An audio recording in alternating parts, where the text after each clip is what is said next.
Coming up, we'll take a look at some of the changes that 2021 brought to Indian country. In North Dakota, that means changes to school curriculum to teach Native history. Plus, Hollywood is seeing changes with more Indigenous actors and writers, making a difference on both sides of the screen. I'm Aaliyah Chavez. Join us for those interviews next on Indian Country Today. The Walter Cronkite School of Journalism and Mass Communication at Arizona State University is a proud supporter of Indian Country Today. Students at Cronkite News and Gaylord College at the University of Oklahoma cover Indigenous communities together. This important work is distributed by more than 100 news organizations. This collaboration provides a much-needed boost to coverage of Native American communities nationwide. Learn more at cronkitenews.azpbs.org.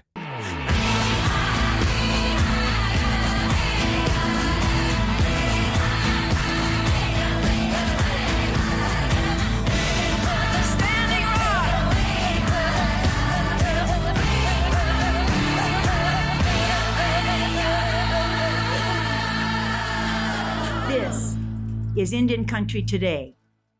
Ku'atsi Hopa. Thank you for joining us. I'm Aaliyah Chavez.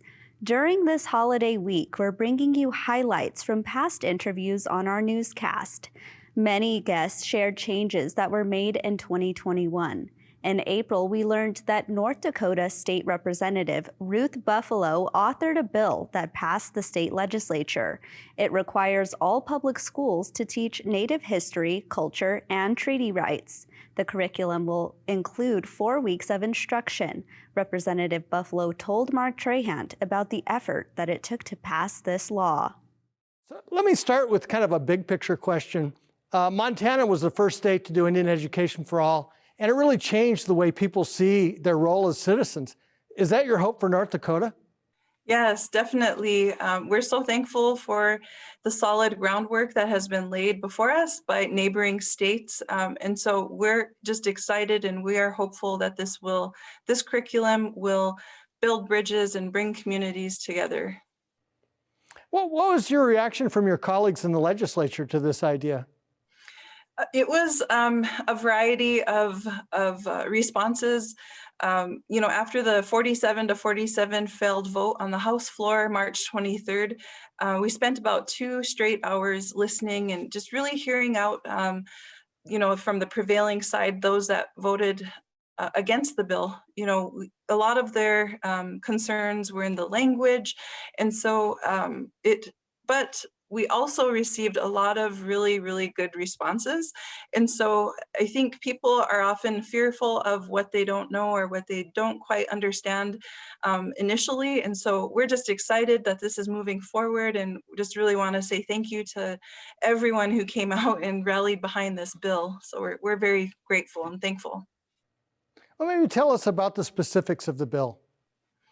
Sure. This bill, it was originally introduced February 1st in the Senate Education Committee, and it went through a series of amendments. Originally, it had 4 weeks of instruction specifically on Native American history, but coming out of the Senate, it was amended to be more integrated into the existing curriculum.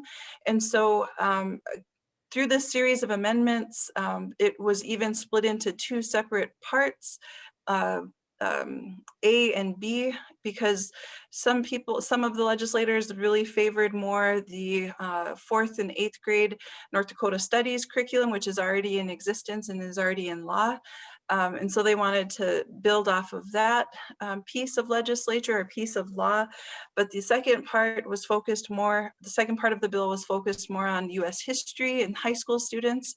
And the third part, section 3, has an effective date of 2025, and that is for graduation requirements. So the incoming freshmen this August, they will be the first cohort where it will be a graduation requirement for them. And so there was a little bit of confusion there on thinking that the overall bill will not take place or become law until 2025, but it becomes law August 1st. And so everything will go into effect this coming school year. It's funny, and that date that you mentioned is significant because we all think change happens fast, but this is one of those things that you have to look at really 10, 15 years down the road to see the impact.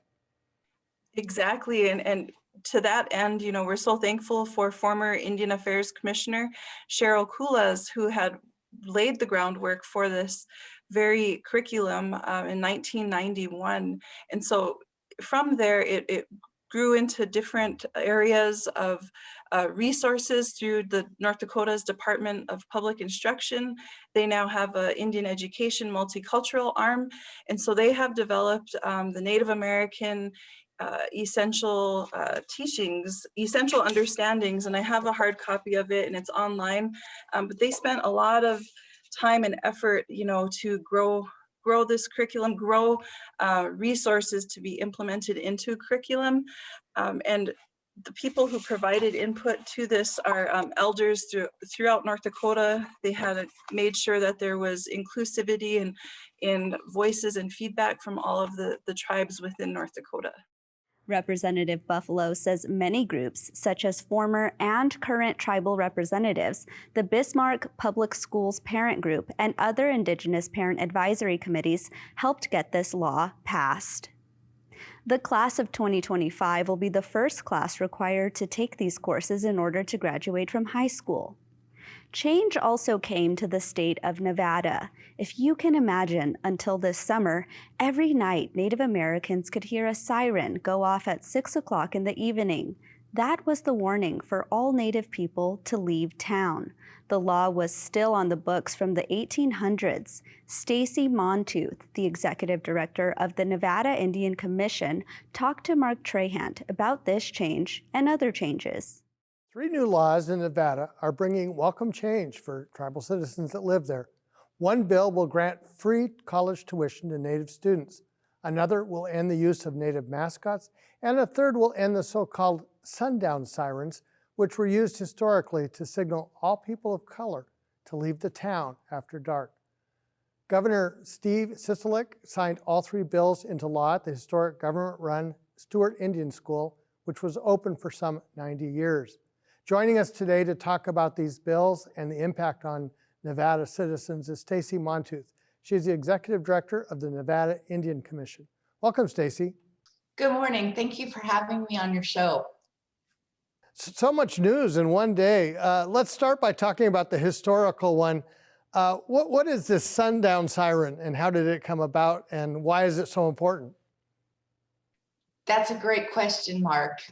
Believe you me, I have been baffled that in 2021, there are still municipalities. In fact, the city of Minden is just about 30 minutes from where I'm sitting. That municipality still sounds a siren every day at 6 o'clock.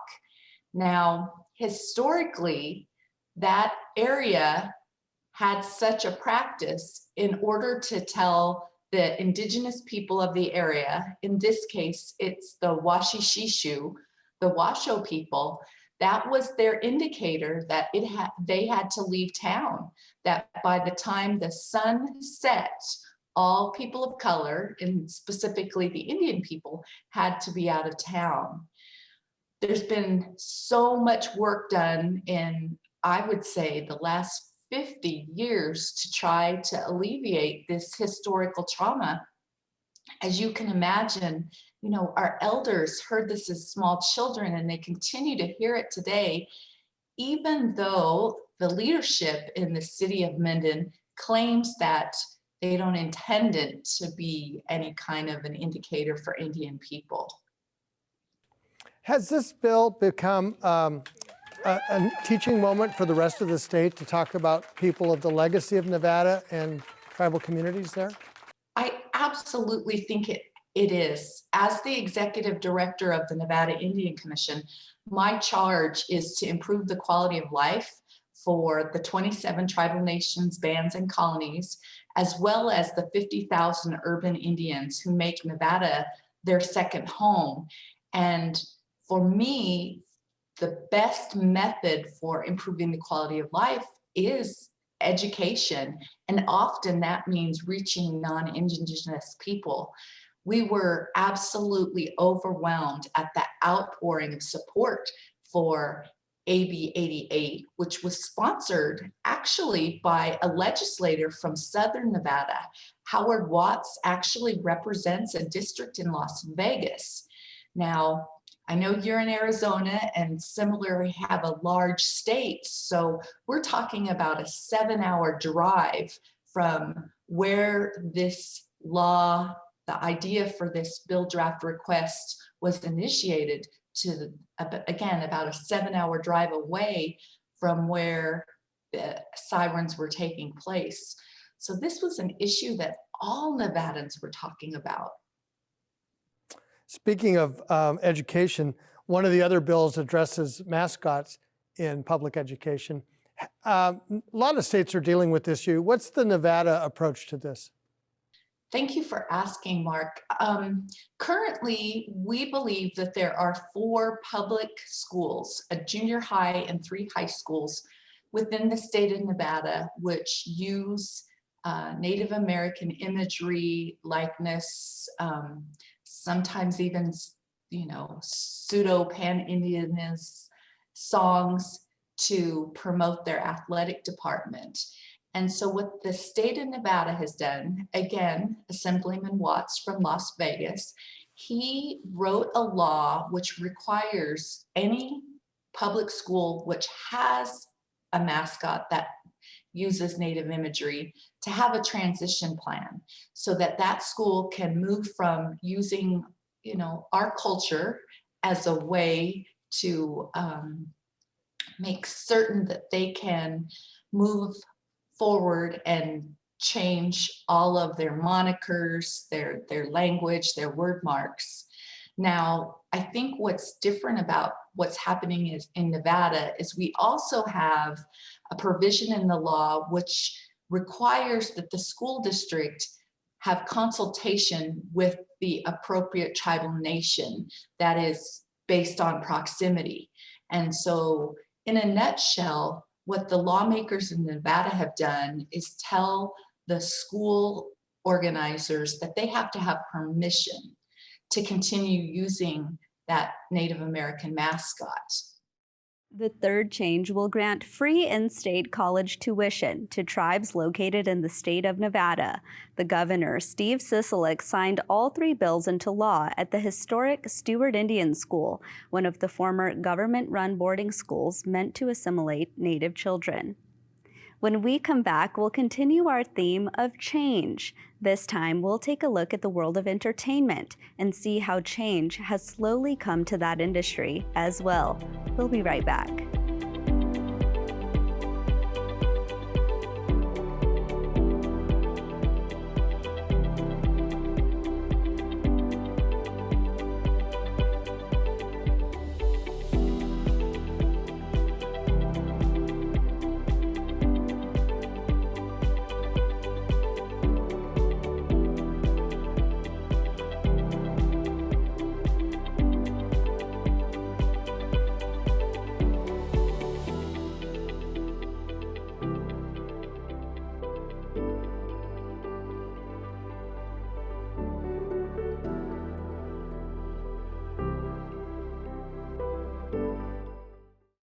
Hollywood has had a long history of misrepresenting Indigenous people, and in 1973, a major actor decided to call attention to the overall mistreatment of American Indians. Mark Trahant has this interview. Nearly 50 years ago, before social media, a young Native woman walked on stage and gave a speech protesting the treatment of Native Americans. Sasheen Littlefeather refused the Oscar on behalf of actor Marlon Brando and delivered his comments to a stunned audience. Sasheen joins us now. Welcome, Sasheen. Hi, thank you very much, Mark. I'm glad to be here with Indian Country today. Such an iconic moment. Everyone recognizes that moment, and even 50 years, it still has staying power. I'm wondering, how much do you think has changed in 50 years? That's a good question. I think that for now, that the inclusion of people of color is just starting to bloom. I think for people of color, we have not had a big inroad until recently. I know in the past, when I was a young person in the media business, that Connie Chung, when she was an Asian news anchor for CBS, this was so unusual back in the early 70s that she made the cover of Time magazine. So the inclusion of women and women of color was a very unusual situation way back then. So the inclusion of Native people, Black people, brown people, et cetera, was not at all common. You see anchor people on the news, you see people of color in movies, et cetera, coming to the forefront at long last. There's a new documentary about your activism, and let's take a look at it right now. The winner is Marlon Brando in The Godfather.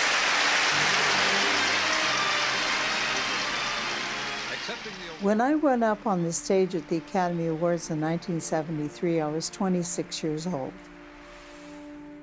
Because it was so shocking, other people could not believe what happened that night. And they're still talking about it today, 45 years after the fact.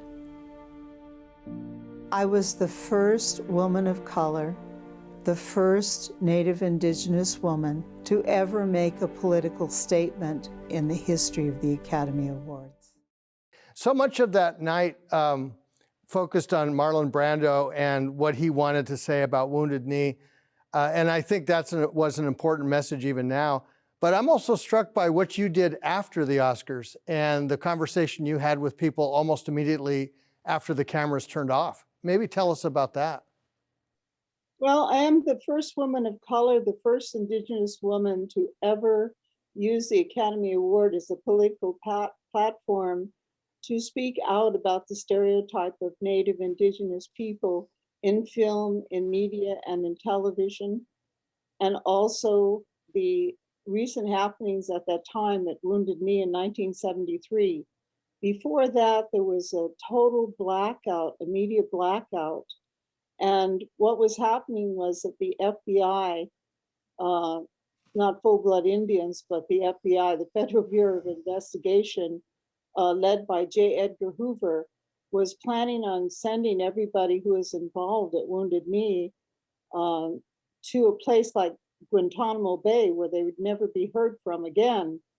And when Marlon decided to mention Wounded Knee at the Academy Awards, and my delivering the message for him, that broke open that media blackout, because that was the first time in television Academy Award history that award ceremony was broadcast via satellite throughout the whole world. Millions of people saw that presentation. Before, it had just been broadcast throughout the United States. So all the world's media came to Wounded Knee and spoiled the plans of the FBI. And they were very, very upset about that. Times have changed, even if slowly. Today, Hollywood has a lot of competition from television companies and online streaming services. Mark spoke to the star of one such series. For so long, when it came to seeing Native characters in television programs, you would be hard-pressed to find them. Now and then, a character would pop up with a small role, but not as a central character or even a recurring character. One regular Native American character on a television series was John Redcorn, and he was fictional in the animated series King of the Hill. Well, today there are two series streaming on two networks that feature Native writers, directors, and actors. Jana Schmieding is in both series, Rutherford Falls and Reservation Dogs. She joins us today to talk about Indigenous visibility in Hollywood. Welcome, Jana. Hi there, thanks for having me. So let's start with what it means to tell these stories. Oh my gosh, it's so meaningful on so many different levels. I think it's meaningful to me as a person who has been working toward being a performer for many, many years to sort of have this role on Rutherford Falls especially, but to be a part of a community of Native writers who are the ones telling the stories that are put on TVs and streamed in households across Indian country. That's an incredible honor. It's high time. I think we are, culturally, we're very ready. We're past being ready to see our stories told by ourselves on TV. And I'm just truly so pleased and so honored to be a part of it. There are so many extraordinary moments in both shows, but one thing that comes up a lot is jokes that really are something only people in Native communities get. And it's okay that it just flies by so fast. How did the thought process come up for that? Well, our showrunner, Sierra Teller Ornelas, is Navajo and Mexican American, and she was really instrumental in opening up a writer's room that had Native voices centered in the storytelling process. And when that is the case, when we are allowed to tell jokes to Native people, you're just going to see a lot more nuance. And what would happen is if it was a joke that was funny in the room and that the non-Native writers could pick up on and laugh with us that was always, a win. We would put it in the show. And then there were some times where we were like, is this going over non-Native audiences' heads? Is it too niche? Is it too Native? And Sierra was really pushed us to go there. She said, that's okay. We deserve our own jokes and our own comedy too. Reagan is already connecting with a lot of people in Indian country, but I'm curious how she's perceived by the other audiences. I think that she has a lot of traits that both Native people and non-Native people can identify with. I think her ambition is very true to our times as young adult women, and also her struggles to maintain connection to her community or to, sort of reconnect with her community after being away. She's very intelligent, which is something that I don't think we have been given the grace to show on TV. And she also makes mistakes. She's a human being. So yeah, she's a wonderful character to play. And I find a lot of myself in her as well. Well, and it's that range that's so extraordinary. Somebody who will make mistakes, but also be excellent and ambitious. I mean, that's something so often missing from our television. Absolutely. I think you're going to see more and more of these kinds of characters popping up when you have Native writers in the room who are telling the story. You're going to just see a range of these characters, much like we are on both Rutherford Falls and now Reservation Dogs. Speaking of characters with ambition, maybe talk to us about the clerk at the IHS. Well, I won't judge her on her lack of ambition. It can be a tough job. But I will say that it was so fun to shoot those scenes under the direction of Sydney Freeland, and being there with Sterling Harjo on set, and my friends who were on set as well are many of them also writers on Rutherford Falls, and there's a lot of cross collaboration happening between our two shows. But yeah, it was just so fun to be in that scene and to look out into the clinic and see all of the people sitting in the clinic, all of the background actors, just like a sea of Native people. I think that's a unique experience that we are just stepping into, and it filled my soul to be in that environment. And that's really a broader lesson beyond entertainment, is when we talk to people in corporate boards or law or really any profession, they said it's how difficult it is to be the only. And now you have this group of people doing things. How does that change the equation? It's a lot less pressure. I sort of have been doing comedy in New York and Los Angeles as the only Native comedian on this, in the community, or in the smaller community for a long time. And so I recognize the amount of pressure that it is to be the only one to tell the story accurately and to give my single experience. It's not enough. Even though I can hit on the tropes of Indian country and what I think we find funny, the responsibility to take it on alone is pretty great. So I think when you have more voices in the room, you're just going to get, you open the door to more nuance, you open the door to more diverse jokes, diverse experiences, and that just makes the audience feel more a part of the world of your TV show. Besides Rutherford Falls, the other highly popular series, not only starring Indigenous actors, but one that was written by Native people, is Reservation Dogs. Both series have been renewed for a second season in 2022. And that's a slice of our Indigenous world. Remember, you can stay updated on news during this holiday season by visiting our website, IndianCountryToday.com. Enjoy the holiday season and the winter solstice. Thank you for watching. I'm Aaliyah Chavez.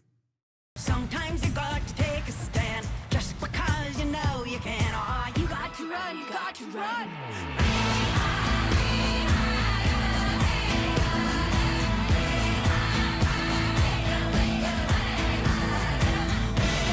Standing